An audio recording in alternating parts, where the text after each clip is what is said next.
golf brings people together, right? Anybody can be a golfer, but that's just one facet of them. They can also be a businessman or a basketball player or a snowboarder or they like chess. You know what I mean? I'm a nerd. Calm down.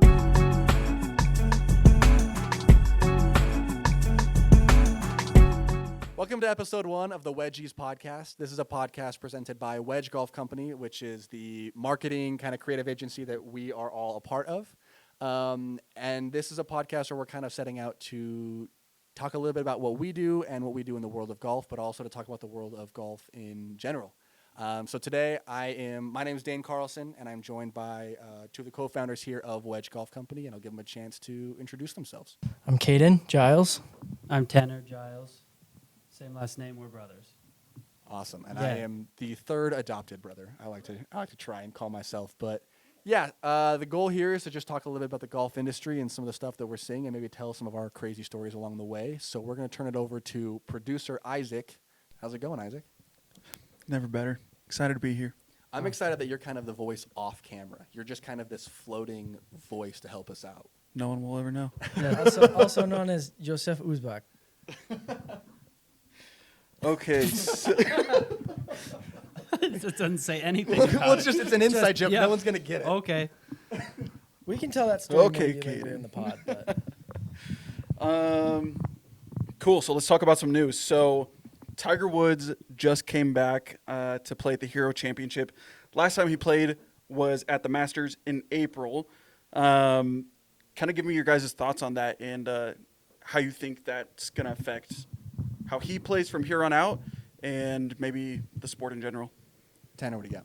I think I'll tackle the sport in general first. I mean, like, who's been watching the Hero Open, like, before this, though? Okay, one out of the three of us. I mean, I definitely would have as well, yeah. Yeah, you got. No, I'm talking, like, like in years past? yes. I mean, it's usually one of the best fields. It's hosted by Tiger. It's got an awesome field. Scotty Scheffler. You had. But Okay, I okay. see what you're Did saying. you It's see where I'm not trying like to go? the tournament of the year to watch. No, prior exactly, to right? now. But, like all of my friends, 9 to 5 in-office jobs, those type of, stuff like that. Everybody was watching it on their phones or on their computers, and we were all texting and talking about it the entire time. Right. Like, that doesn't happen. I don't even have that with them. I mean, maybe the Masters is, like, the only other The one. Masters is that way with people that aren't even Exactly. diehard And so the golf fact, fans. like, to answer your question, the second question that you asked, like, I think having him just present, he doesn't even have to win. He doesn't even have to make cuts. People are going to tune in and watch it just because he hasn't been around for so long, Right. and because he is who he is. And so I think it's tremendous for the sport just to have him involved. And I think it's good for him too, like the arc that he's been on and all of the things that he's gone through, like props to him as well for getting himself back to a position where he can play competitive golf with other professionals. I mean, if you want to talk about getting himself into a position, some of those photos, Yeah. I mean, he's probably put on quite a bit of weight and muscle alone.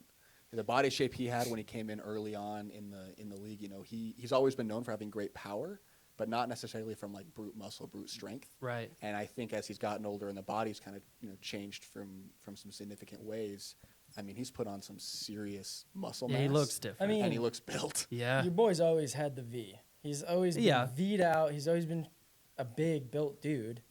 But one thing that I was listening to or saw during the broadcast is that I guess his ankle and leg were fused in Right. his last surgery. And so he can no longer rotate with his lower body like he was able to previously. So that's forced him to have to gain more speed in the hands and the arms in upper body rotation, which throughout the tournament, I mean, he was he averaged 305 yards off the tee, so he's slightly above average for the field. So he hasn't lost any distance necessarily compared to the field in terms Right. of distance off the tee. And it was interesting to see his first tee shot he hit of the weekend on that first hole. He was the longest of the day, if I'm not mistaken. 326 off. His very first tee shot was 326. And I mean, that kind of distance, with all that his body's been through is incredible. And I mean, I think to take it back to kind of obviously what that means to the sport is just that having Tiger Woods in the game of golf is good for golf. Well, yeah. It's better for the sport. And not just, obviously, like if you look at the business side of it, we want the numbers, we want the traction, we want everything, that helps our business, that helps everybody's business if golf is doing better. But it's also just who Tiger is as a character and as a person is good for the game. And Well, it's something we need more of. He is like golf to a lot of people. Right. Like there's to a lot of casual people, like outside of Tiger Woods, they probably couldn't tell you another golfer, especially with, Phil's reputation now and all the stuff that he's gone through. He might have been the other guy. But so, having him in a field brings people that only know him to it. You know what I mean? Which is a decent sized group of people globally, I would say. Right. And one of the things that I think I've appreciated about Tiger's comeback is we don't necessarily view it in the same light as I think a lot of people view, like, maybe say Michael Jordan's comeback, where a lot of people look at the Wizards' years as maybe like a stain on his career, where I think as a culture we've collectively said, like, we're just here and we're happy he's here. I think, yeah, and I think because of, a lot of the physical things he's been through. He also, obviously has things that aren't physical that he's been through in his career, but like literally the injuries and the car crashes and just the insane surgeries, just the fact that he's physically able to keep doing it. He doesn't have to win for you to be in awe of what he's doing. No, not at all. Yeah. No, I mean, the thing that I noticed, though, is obviously he's had some crazy physical, obstacles to overcome. I think at one point they said he would have to relearn how to walk or something on that leg. Like it was a huge, accomplishment for him to even swing a golf club again. Yeah. But in terms of like what this means for the rest of his career, at least the season moving forward, going back to his driving, like the fact that he was above average on driving, I think to me shows that his potential in the rest of the season is only going to go up, because during the Hero Challenge, it said he hit just 58 greens in regulation, which was below average, and his strokes lost during the tournament were in all other areas besides driving. So Yeah. I think, at least for me, when my driver's on, the rest of my game starts to fall into place and I play way better. And so for a guy like Tiger, I think if he's hitting fairways, the rest of his game will catch up, and I think he'll start to find that Well, touch I know again. we've talked a lot so far about the power and the power being a large characteristic of his game, but I think if you really want to know like what set Tiger apart during the early 2000s, it was iron play and his ball striking with the iron, and so it's getting that touch and feel back to where it was, which Yeah. only comes with playing. It's just it's just practice and playing. And obviously, you can go and you can hit as many balls in the range as you want, but tournament play is always going to be different. And so I think the other thing is I think we need to have realistic expectations for Tiger. Sure. But, I mean, Which to is see hard him- with all he's done, to which see is him with all have he's a- given us. Right. To see him have a sub-even weekend Yeah. But coming back on that first tournament, it's Totally. awesome. I know that he, throughout the tournament, was saying he felt great and everything, but I felt like most of the time that I was watching the tournament, he was like grimacing the whole time. Yeah. Like his face seemed to be in pain most of the time. And so it might just be like getting back into the swing of it. I know he hasn't walked, a 4-day tournament in a long time. And he says moving forward, his pace will probably be about a tournament a month. Mhm. Which gives him a huge advantage because he'll be able to rest, recover, and then prepare. You're right. But I don't know. I don't know if he, at least right now, is going to be able to compete if he's still in pain or getting tired after 100%. day 2. And I know I probably speak for all three of us when I say this, but I don't think we care. I think Yeah, we're no. just happy to have him. Yeah, totally. I think we're happy to have him out there and happy to do that. So I think we'll be following for the next little bit, see what he does. Obviously, he's committed to saying he's going to do at least 5 next year, but the goal is 1 a month if he can do it. Yeah. And we'll see what happens. Producer Isaac, what's next? So I want to talk about the golf rollback. So the USGA and R&A, they're talking about, or they're going to put these new rules into effect that essentially make the golf balls go less of a distance than they do right now, just because people are hitting it really far and they're essentially just hitting it too far. What are your guys' thoughts on that? Yeah.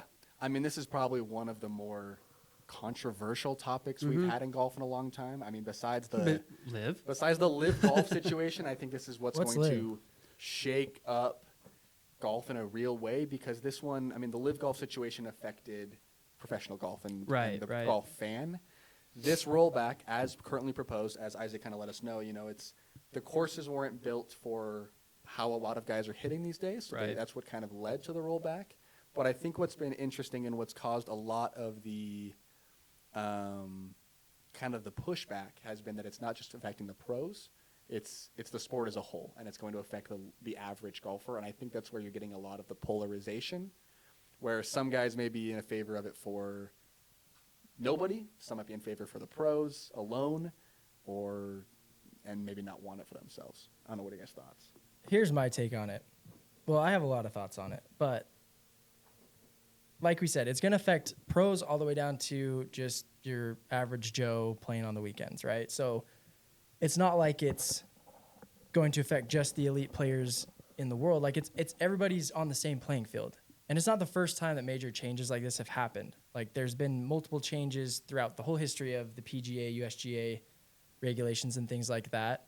But speaking for myself, like I drive the ball pretty far. Like I'm a pretty decent golfer. And I know for me, like my biggest nightmare is hitting long irons on the golf course. Like I hate hitting a 5-iron. I hate hitting a 4-iron. And that's because most of the time I have driver wedge or driver 9-iron into greens. And so I'm not necessarily excited for it, but I think it will actually make me an all-around better player, because I will start to use clubs and hit shots that I'm not used to hitting. And I'm kind of excited to get better at those parts of my game. So would you say you're in favor then? I mean, like I said, it doesn't put any one person at a disadvantage. Like, I honestly think it would, considering, because you hit the ball further, which means your rollback is going to be a lot further than a lot of other rollbacks. For example, I pulled up here. This is a stat from our friend Lou Stagner, who is a friend of the company. Big fan of Lou and what he does with his stats. The golf ball that Titleist was pushing in 1995 would not be approved according to these current standards. So a 30-year-old golf ball would have gone too far. And that's how far back they're going to push a lot of these guys. Whereas the average golfer is hitting it, 280 around there, or some kind of those statistics, where it's like, I think if you're pushing a lot of those guys who are hitting it 280 down to 250, 240, you may be taking them out of the sport. I don't know. I get why people are upset by it, but I honestly think it's more of an ego thing than anything. Because, again, like, we all go play right now, we're going to hit the distances we hit.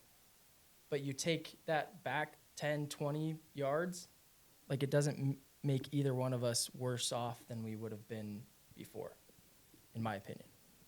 Huh, that's interesting. I don't like it at all, personally. I'm with you. I am adamantly against I this. think there's always evolution in sport. There's always advancement in gear, right? Whether it's golf, basketball, baseball, whatever it is, right? Like, that's just progression. Like, the longer that we play it and the more R&D and money and stuff that goes into it over a period of time, the better stuff you're going to get.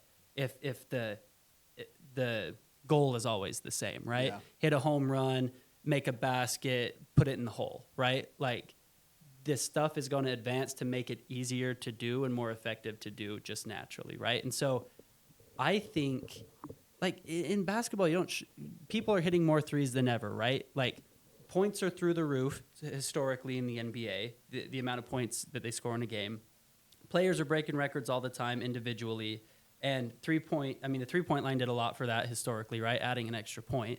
But then also the league and players have caught up to that because of the amount of time, right? They've gotten better since that change was made. You don't shrink the size of the hoop because they're making more three-pointers. Yeah, exactly. That's my opinion. I think where my biggest frustration is it's in, I think it's in the justification for it's fixing a problem that I don't think is a problem. No, and like if guys are putting up higher scores, that's exciting too, right? The game's advancing. Obviously, a lot of that is technology, but what are we going to do? We're making these advancements, and now we're saying that it's too much, so let's walk it back? Right.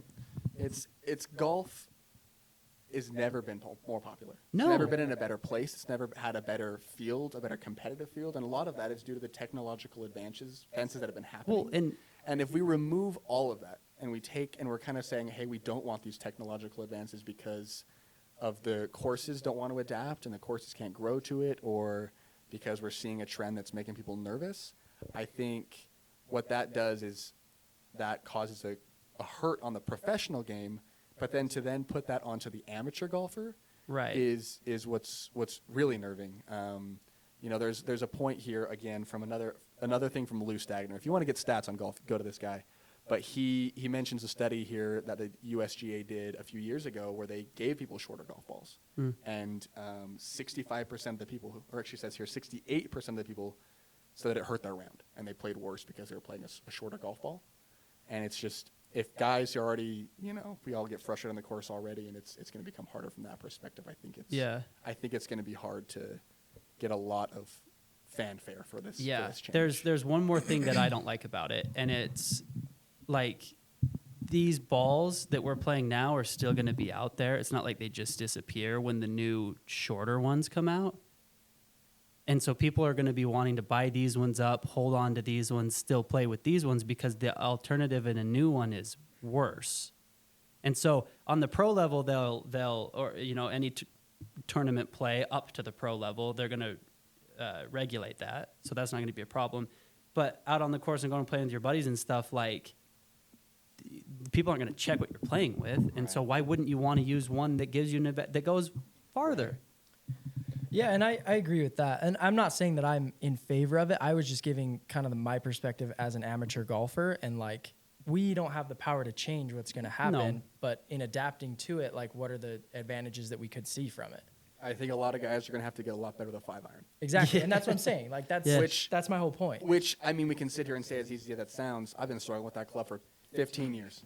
And that's what makes me kind of Good luck using your 4 now. Exactly, and there's going to be a lot of more, what used to be a 5-iron is now a hybrid. And what's interesting is there's actually a lot of buzz going on right now that most every course with this new golf ball rollback is going to have to be re-rated.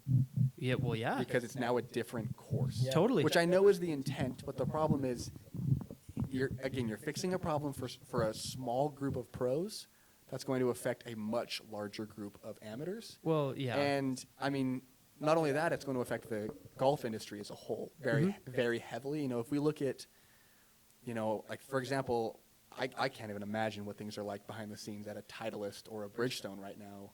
These big ball manufacturers who are not only having to adapt to this, but also, what do you do with previous inventory? Are guys going to go buy up all these Pro V1s? Are they going to want to play the old ball? Because what does that do? I don't think they're going to have a problem moving old inventory. Not at all. And it's going to be interesting because now you're going to have the question of, if you do play an old ball that could go further, like you and your buddies going to have to check what year your Pro Vs were or what rollback ball. Or Right. It's just going to be interesting what it does to the game as a whole and how it changes things. Yeah, and I just wanted to give, like, context to the data behind it because I was looking into it a little bit. Do you guys know what your swing speed is with a driver? Yeah. What's your guys' average swing speed? When we got tested the other day, I was around 130. Okay. Mm-hmm. You know what yours is? Yeah, if I try to swing out of my shoes at Top Golf, I can get it to like 150. All right. So yeah, like one Well, 130, this is 140. just saying that the proposal is that golf balls struck at a robot-controlled swing speed of 125, which is up from 120 miles per hour previously, cannot exceed 317 yards in distance. So basically, if you have 125 mile an hour swing speed, the max distance you should be able to get out of these new conforming balls is 317 yards. And again, that's the question is that 317 at sea? At sea level? Yeah, I don't know. Or is that, I don't know that. Or is that mountain golf? Because that's, again, that 317 looks a lot different around the world. Yeah, And yeah. the other kind of thing to note there is, if that's your swing speed, I would say a 125 swing speed is higher for a lot of people. There's a lot of guys who are going to be below that, especially older guys playing the game and things of that nature. Younger kids getting into it. Obviously, swing speeds in general are trending higher. Mm-hmm. But I mean, I think data-wise, I think it's going to be one of those things where on paper, I know I'm frustrated with it. Mm-hmm. We'll just have to kind of see what it does and how it changes things. Do you guys think, let's say in the future, they decide they want to change it back to Where what it the is golf now? balls are now? Do you think that's going to make players better in the future by bringing the distance down on these golf balls that are going to come into effect? So are you saying that the new crop of players, if you will, that are playing with these balls, getting used Right. to these new balls, if you switch it back in the future and they've grown Yeah. up, or Do you think that they're going to get even further distance than we're seeing right now? I would think so.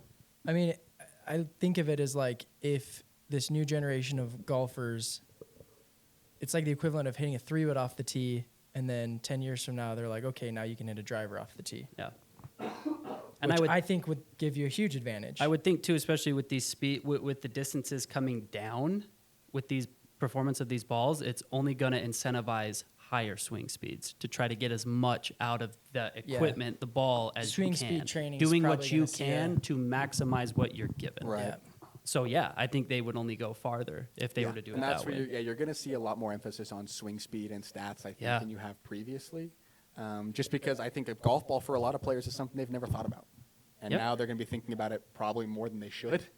Yeah. And so we'll just kind of have to see how they play it, how that affects what they do, and what kind of comes from that regard. But I don't know, man. I think it's a problem that is going to affect the amateur golfer and the new golfer Yeah. a lot harder than it's going to affect The pro? Pros. the Totally, pro, totally. especially if that amateur golfer is now told he's got to raise his swing speed. I think it's just going to come down to where you gain strokes on the course. That's where it's going to change a lot. Okay, so kind of what we wanted to do with today's podcast, and kind of what we hoped the goal would be, was essentially to give the background and the story as to who we are. Mhm. Thought it was fitting for episode 1. Yeah, for episode 1, just to kind of what is Wedge Golf Company, who Well, are the Wedgies and everything, and kind of Yeah. giving the story as to how we got to where we got. And you know, we've talked to a lot of different people in the industry, worked with a lot of different things, and we always get the same question, which Yeah. is what actually. How did you is guys, this? what is this and Well, how did you do it? I've had friends that have known about Wedge or know what I do for the last 2.5 years that don't actually know what Wedge 100%. does. Yeah. And so that's kind of the hope with today, is we're just going to kind of run through a little bit of the story of our background, how we got to where we are, and then jumping from there to maybe kind of some reflection on some of the fun projects we've worked on or some of that kind of stuff. So I don't know, Tanner, do you want to kind of start with Yeah. the origin of all this? Yeah, I like it. We get asked all the time. I mean, we are all in our 20s. We've been doing this for a little over 2.5 years currently, right?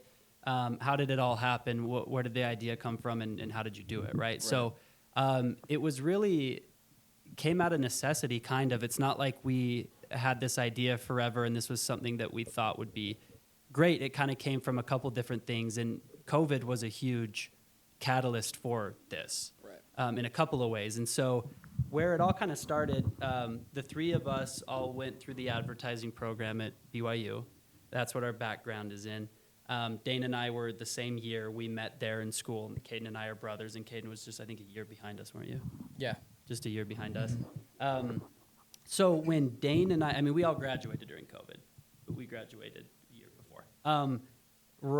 Dane and I were right in the thick of it, like when it was new and fresh and the world was shutting down, is when we were I graduating. think it shut down midway through our senior year, about. Yeah. So, and it was so sudden, remember? Like, we Yeah. were in classes, and then at like 4 p.m. on like a Tuesday, they were like, I remember everybody when go they They home. sent out The a email. mass, it was mass emails. Yeah. It was like, everyone go And the home. teacher and was we can't like- tell you when you're coming back. The teacher was like, okay, guys, I guess we have to go. It was like, it was wild. weird. It was crazy. And so, Yeah. so we left. Anyway, what ended up happening was our senior capstone project in that program, typically our program works with a big ad agency on a real project that they're doing, and we come in and assist. Or a and do big stuff like that. company. Really cool companies. Yes. They've had Yeah. Nike in there. They've had Adidas in there. They've had really big amazing brands. program that has Yeah. amazing connections that bring Coca-Cola. stuff to us. That's typically what happens. Well, during COVID, I mean, these places were trying not to fire their own employees, so they had no room for students to come in and help on stuff, right? So our professors reached out to all their contacts and everything. They said, guys, we have nothing for you. So our professor said, I don't know what to do. This has never happened before. Go make a passion project using the skills that you've learned from the class. I mean, people were doing all kinds of things, right? Designing things, filming things, creating things, all kinds of stuff. So Dane and I were in that same capstone class, and we landed on shooting a golf-based documentary, using those filmmaking skills, storytelling, some of that kind of stuff. And I can kind of talk to that because that's kind of the idea for it was based off of a course that I played as a child, a course that I loved a lot down in Manti, Utah. It's called Palisade Golf Course, has one of the best signature holes, I believe, in the state. Really, really pretty. The fourth hole's gorgeous down there. And that was kind of what the original idea was just to talk about this kind of small town Tell course. the story of the course because it's unique in where it is. There's nothing really around it, and the town that's next to it has like 80 people in it. It's part of a state park. Yeah. And it's kind of, it's a really small town. It's out of the way. And to have that great of an asset in that small of a town was really cool. Right.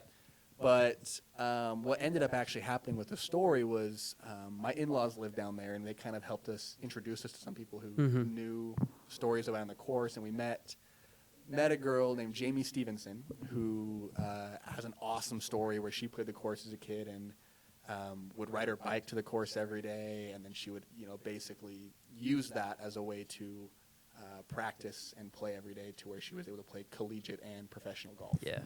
From a which is town of really 80 cool. people in central Utah. Yeah, it's crazy. It's out in the middle of nowhere. Snows half the year. Yeah. Yeah, so for her to be able to get to the level that she did, Super cool. So it really, really rare it with the resources that she had at her quickly, disposal. well, not quickly, it morphed into let's tell the story of the course into let's tell the story of her and the course and how they helped each other. Through Jamie. Exactly. Yeah. And so that's what we shot. That's what we ended up making. We produced it. That was our capstone project. Part of that was the course pro was very generous in letting us basically take over the course for a day. Shout out Jordan Van Orman. Yes, shoot everything that we wanted. Very accommodating. Part of that was we told him as a thank you for letting us come out and run the course for a day, basically, and do whatever we want. We will give you all of the footage and photography. Anything that we shot, we'll give to you. Use it on social, use it wherever you want. It's yours. He said, great, thank you. We finished it. When it came time to give him those assets, he said, I'll be honest with you guys, I have no idea what to do with this. I'm not a marketer. I run a golf course. Which is an interesting thing with golf professionals. These guys go and learn a very specific set of skills. Yeah. That essentially, for a lot of these courses, especially state-owned courses, they're asked to do a lot more than that. Jordan's in an interesting situation where he told us that he, not just marketing, forget about marketing. He had to, by hand, redo the bathrooms in his own pro shop. Yeah. Just because the resources and what was available. And so, when we said, hey, here's a bunch of marketing assets, go run ads. He was like, I don't That's know what to not do. necessarily in And, his wheelhouse at this point. I mean, he's at the course probably, 6 a.m. to 6 p.m. probably some days. And the last thing you want to do after physical manual labor all day is create an Instagram post or something like that. So totally understandable, right? Anyway, he told us that, and that's kind of where I think you got the insight from originally was like, well, we know what we could do with this. Yeah, it was kind of, as we talked to him, we saw that need, and I think we were kind of initially talking to him like, oh, maybe we could make some stuff for you. And I think we'd all kind of joked about it initially as not joked, but talked about maybe it's like a freelance gig we could do, just something we could Well, yeah, kind of we'd never thought about it before, right? And then we saw the opportunity, and we're like, well, maybe. I think even maybe to we that could do point, it. though, we still didn't think it was a business. No, not at that point. And I think what kind of happened was, and this is where I get into kind of the, mushy-gushy side of it all, but I was on a trip with my family not too long after that where I read Shoe Dog by Phil Knight, the Nike story, and great story, great book where he talks early on in his story about how he went because, how you're kind of taught, like, you got to go get a big boy job. And getting a big boy job for him meant accounting. Go getting an accounting job. And he went to school for it. And it was basically, as a runner, growing up as a runner, he ran collegiately at Oregon. He missed having running be his everyday. And that was what he was able to think about all day and to focus on was running. And at that time, because of COVID, the job I had picked up was Medicare advertising. Right. Not what you had maybe set out to do when you started your my collegiate everyday career. was thinking, how do I... That's not what you wrote on your things I want to be in No, elementary when I was a school. little kid, I didn't write down, I want to focus every day on how I can sell Medicare plans to seniors. It was, and it just wasn't what I had hoped to set out to do. And you know, that's nothing to the place I worked. It was Right, a great right. place to work, but it just wasn't creatively what I was looking for. And so I guess when I read kind of that part of the book, it made me question, like, what do I wish my everyday was? Right. Let me preface this real quick by saying, too, like with the COVID stuff, our advertising program is top notch. Right. They place very highly in some big agencies, right? And so when we were going through school, the expectation or the ceiling, I guess, that they kind of throw in your mind is like, you can work on these at these big You can have agencies the world. with these crazy companies and have the chance to create some really, really cool stuff. When we graduated, those opportunities were not there. Right. And that's no fault of our school, obviously. No. They So just even- were not. even a shut it. They year weren't later, there. when I was graduating, it still wasn't. To be honest, right. they're barely getting there now. They're Do still you working on remember getting when part of our program we had to have internships, right? there. Yeah. I had an internship solidified with a big ad agency. I was going to move out there for the summer. All this stuff. I was so stoked on it. They had accepted me. We had a call, and they were like, "Yeah, you're in. We'll send you some info of where you can live. All this stuff." Right. 2 days after that is when everything shut down, and 2 days after that, so 4 days total after I got accepted for that internship, they called me and canceled and said, "We're shutting the internship program down. So sorry." That was just an internship. Yep. So by the time we graduated a couple months later, we were a little deeper into the whole COVID. Like, they just weren't hiring. Yeah. So we were lucky enough to land something. Right. But To have jobs, we have did not have opportunities. the opportunities that we creatively had set out to. Right. To And achieve. so I think what kind of happened next was we took that insight from Jordan, from Right. Pro, and we kind of said, hey, you know, we called the original team, which was at the time me, Tanner, and then another partner named Reese. Right. We kind of called that group back up and said, hey, what if we tried to make something out of this? Mm-hmm. And the initial idea was golf courses. Right, because that's where was- the insight came that's from. what the right? insight came We from. can do all this stuff to help golf courses Was- because that's what we did at Palisade. For sure. Yeah. And so it was, let's go out and let's find out how we can work with these golf courses. And we started kind of tapping every connection that we had. I remember I have notes on my laptop of like working on the scorecard type stuff and getting ads and scorecards, like a very different business model than to obviously where we landed. But Yeah. we kind of started reaching out, and one of the first clients that we reached out to was actually a friend of mine Right. from high school whose dad owns a course up in Montana, the Wilderness Club, which is a gorgeous, gorgeous course, really, really pretty. And we basically said, hey, we have this idea for a campaign we can do for you, and we offered to do it for free. Right, because As a we had way- no portfolio, No portfolio. As a company. We were just like, hey, we want to get our name out there. Yeah. Let's do this for free. And we just kind of set out to do this little project for him. And he said, great. And one of the first things he needed was paid ads. Yeah. Which at the time was a resource we didn't have. Between the three of us, we didn't have that skill set. And that's where we Paid insert- ad management. the savior of Caden Giles. Correct. And that's basically the whole trajectory of Wedge changed after that conversation. Oh my gosh. Well, I mean, what happened was we strategized and concepted what we could do with the golf course, and Right. they wanted to sell more passes to locals because it is a destination course, but maybe in a little bit of the off season or when people aren't up there as much, how can we get the locals to come be involved and keep people on the course, right? Naturally, that turned into what can we do on social, paid campaigns. How do we do that? And as we were talking, the three of us were like, I don't really know how to do that. Meanwhile, I said, hey, my brother, who's just about to graduate in the program, is working at a digital marketing agency part-time as a student doing this exact thing. Maybe he could be helpful. So, Caden, I got a question for you then. So- As we, obviously at this point, like this was a fresh idea that we had. Yeah. What was your thoughts when we reached out to you and kind of said like, hey, do you want to get involved in this? Had I talked? I Well, talked Tanner to you talked about to me it. about it a couple times, Yeah. and I was always like, dude, like, you need me. Like, you guys need me. And he's like, well, it's not even like a full thing yet. Yeah. And I was like very aware of what you guys were shooting. Like, I almost came out and helped you guys with that. Yeah, you almost documentary. came and helped with the documentary at the beginning. But I was like in school and working myself. And so I was definitely aware of it and like wanting to get involved. And then this opportunity came and Tanner was kind of like, well, this could be like kind of a chance for us all to work together on something. And so I was stoked from the beginning. Like two of my biggest passions are golf and then marketing and advertising, right? Brands. And so that's kind of where my interest was. And then, yeah, we put this project and strategy together, and honestly, we killed it. Like, was a successful I campaign. think we Yeah. sold out the passes in like a couple days. Yeah. I And mean, all in they all, were happy with it, which Yeah. was awesome. Yeah, and so it was interesting from there to kind of see how things evolved, because again, we Yeah. had the success of this one campaign. We had a little bit of a I- portfolio there, but it Was it became at the this question. at this same time that we were doing the Wilderness Club stuff? Were we also reaching out to other brands? Yeah, so that's kind Or of was where- that after? I No, can't that, remember. that was at the same All time. at the same time, right? So yeah, what kind of happened was, obviously we're all working desk jobs. None of us, we didn't Right. go cold turkey to go into this. So I was working my desk job at my the previous agency I was at, and essentially they have those little call booths. Yeah. Where you can go in little small rooms, you can take calls in. And I would basically set one of these up as my office every day, which it wasn't. I was way Right. too low on the totem pole to have my own office.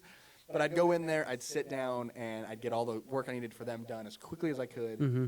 and then spend the rest of the time basically reaching out to potential companies. And Well, we were reaching out to, I mean, some of the projects that we did early on for free were for like 18 birdies, for example. Like we were just kind of reaching out to people and saying like, hey, this is who we are. we We'd didn't love know to what do we this. did yet, but we were just Well, we just wanted a portfolio, right? Yeah. And so we were lucky enough to actually have some bigger names say, yeah, sure, we'll well, do and that it. was the strategy. was The awesome. strategy was, again, it was still reach out, offer free work. Right. Send us the product if it's a product-based company, or for example, 18 Birdies. We just downloaded the app, and I think we actually just shot that without saying anything, and then sent them the finished product. I think we did. We just did it and said, Yeah. here, look what we did for you guys. And so we Use were it if doing you a want. bunch of stuff like that, and basically just doing everything we could to get our foot in the door to a few different places. Yeah. And slowly worked our way from free projects to $500 projects. Yes. To $2,000 projects, and then slowly kind of moving it into a sustainable income that we could actually turn into, where a few companies saw the free work we were doing and said, hey, we trust you enough to put you on retainer. Or they didn't know it was free work. Or and they just they- saw the work we were doing. Yeah. They're like, we'll pay you. We want that. Yep. And right? then slowly grew that into a few things. And I think the biggest story that I'd love to hear you guys tell is obviously the landing of the Bad Birdie account, Yeah. which Bef- early on was Yeah. was a big deal. Yes. For Before we jump into that and talk about our friends there, I just want to draw it back to COVID really quick. I said COVID was kind of a catalyst for what happened. The first part of that catalyst was we didn't get the jobs that we necessarily wanted, where we might have been more comfortable and not had the ambition or feel the need to break out and do this. The other side of that was at that same time, COVID blew golf up like Right. nuts because everything was closed. It was one of the first things that you could do. So the game exploded. So at the same thing that took those job opportunities away from us that we were maybe thinking in our heads we would have is the same thing that exploded this industry. yeah. Well, and same thing that opened a door for us to do what we're doing now. Exactly. So it was originally when we weren't getting hired and all that stuff, it hurt. Like Yeah. it was very negative. We were all very negative, let's be honest. Because we had these great ideas and then they just weren't there for us to have. But it's the silver lining, I guess, at the same time, is that same thing that forced that upon us and the world is the same thing that exploded this industry and gave us a ton of opportunity. Yeah. And one of those opportunities was how we landed one of our first big clients. Bigger clients, yeah. So yeah, basically what happened is, so Tanner and I mean, all three of us have been golf fans our whole lives. But it was for Christmas one year. Our parents got us tickets to the Waste Management Phoenix Open, and I think it's like February of 2021. Yeah, February, which March. was also the first pro tournament we'd ever back. gone to. Well, yeah. That you and I had ever attended. And so we were super excited. It was our whole family, and then also Some extended Some family. extended family. So uncle with some cousins and things like that. So anyways, we all go out to Phoenix. We stay in an Airbnb, and we had a ton of Wedge logoed product that we had gotten from another project that we did. But it was hilarious because I think we were there for Thursday and Saturday. Yeah, 2 days. And so we brought shirts to our whole entire extended family, and we were basically like, hey, let's wear these so that we can get the brand out there. Well, we a little just bit. Walking figured billboards. Exactly. We figured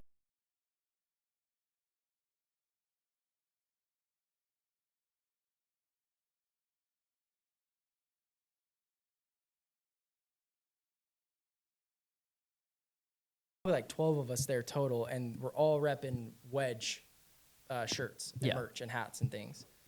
And so anyways, throughout the course of the tournament, everybody just kept saying, what's Wedge? What's Wedge? Well, the one guy was like, "What's Wedge?" We told him, he's like, "I've been seeing these shirts Everywhere." everywhere." And like, there was maybe 12. But we were all max. kind of split up in like groups Right. of 2s or 3s, I so just thought it it probably was- looked like our presence was huge. He's like, "I'm seeing these all over the place." We're like, "Oh, okay."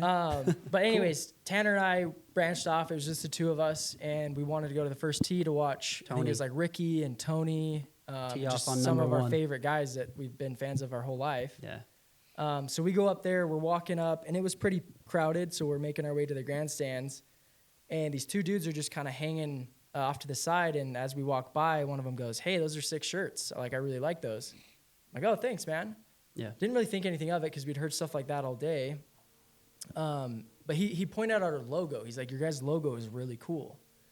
And anyways, Tanner and I go up to the booth, and we start chatting. We're like, we should go give those guys some stuff. Yeah, we had we- some extra merch on hand, but we had given it all away. Well, we said we were trying to grow our following and stuff still at that time, and so we're like, If you well, give it us a was follow- cool that he took the initiative to say that he Yeah. told us he liked this stuff. That was flattering. That felt cool. Let's go talk to him. Tell him if he follows us on Instagram, shoots us his address in a DM, we'll Yep. send him a shirt.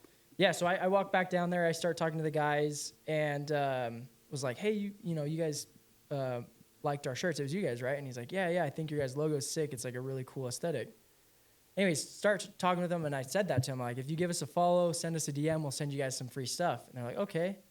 And I can't remember how it came up, but I was just like, "Who are you guys?" Well, he asked you, like, so like, Oh, yeah, what what is is- Wedge then? And you're like, "Oh, we're actually a marketing agency. We do some clothing too." Yeah, and it was funny because he's like, "Yeah, I'm like director of marketing, and he's Yeah. head of sales for Bad You were Birdie." like, And I "What do was you like- guys do?" And they were Yeah. like, "Well, we're Bad Birdie, basically." And Bad Birdie basically owns Waste Management. Like, that was their first year of being like a huge kind of title sponsor, and everybody there was They wearing their dominated stuff. it. Like, Yeah. it was crazy. So anyways, we're talking to the head of marketing and head of sales for them, and strike up a conversation. And then, long story short, a couple days later, we started a conversation on Instagram that led to having a couple video calls with them. And then all the pieces kind of fell into place that made us the ideal Partner at that candidate time. and partner for their content at that time. And so for the next year and a half, we were Bad Birdie's marketing team, Which was fun. content team. Yeah, well, the content team, and it was really fun to work with them and create a lot of fun stuff. And I think it's interesting because situations like that kind of happenstance, Yeah. the things legitimately falling into our laps, and there's no other way to say it other than being lucky.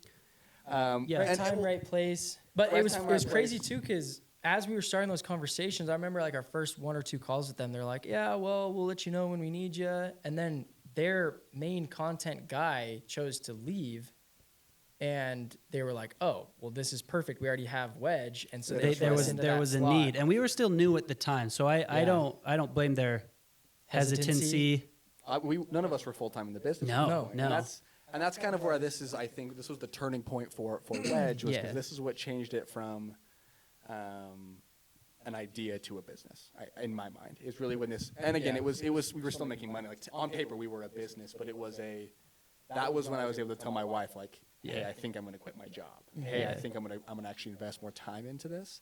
And it's been relationships like that that we've grown, and obviously we've got that relationship in about April of that year or around there. Yeah. Because I remember when I quit Mhm. full time, and then from there with the full time was able to work on getting more and more clients Right. to where I believe it was December and kind of January 1 of Yeah. 23 that It was like end of December, early January, sometime in there. everybody else kind of hopped on, and I think obviously between that and now there's about 1 billion different stories we can tell Oh, yeah. of what it is, but that's kind of what was the impetus of us starting this and us kind of Yeah. growing and deciding what Wedge is.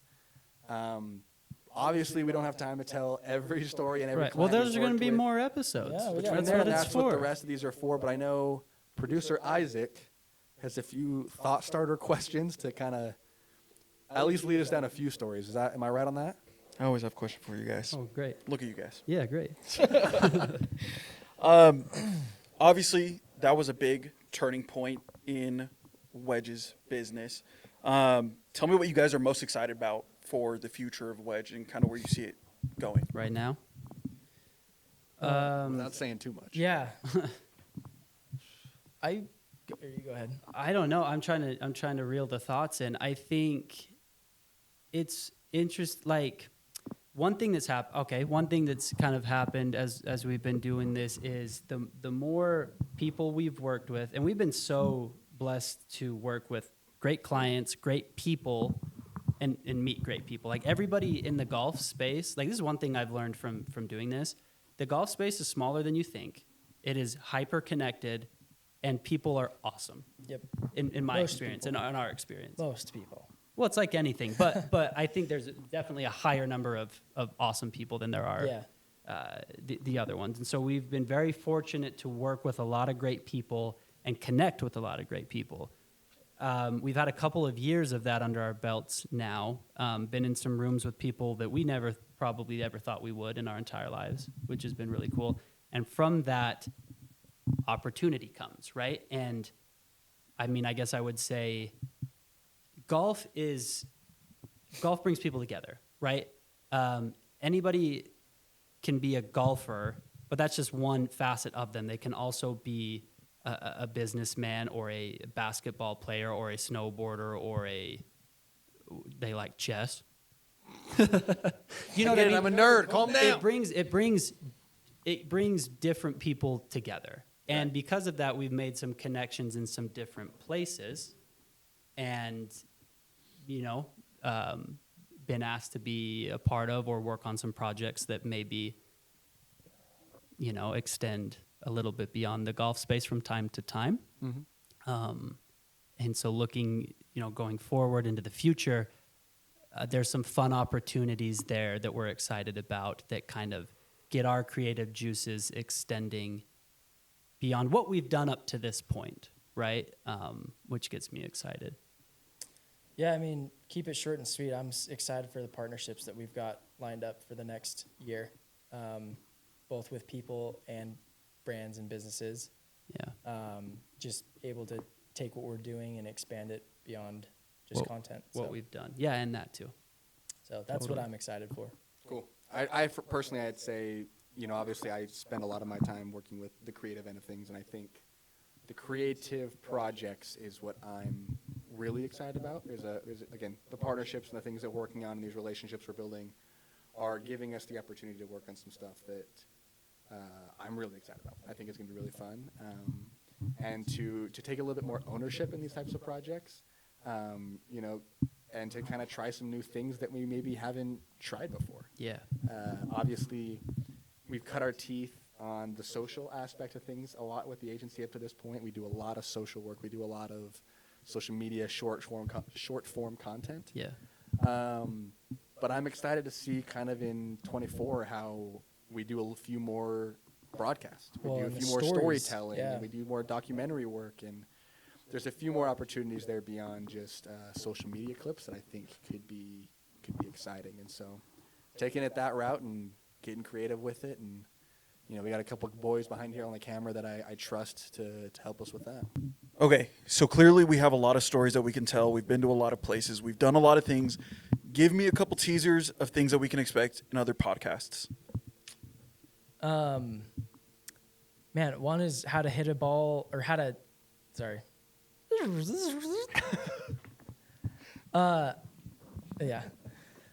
hit a ball, how to swing a club with a reverse grip.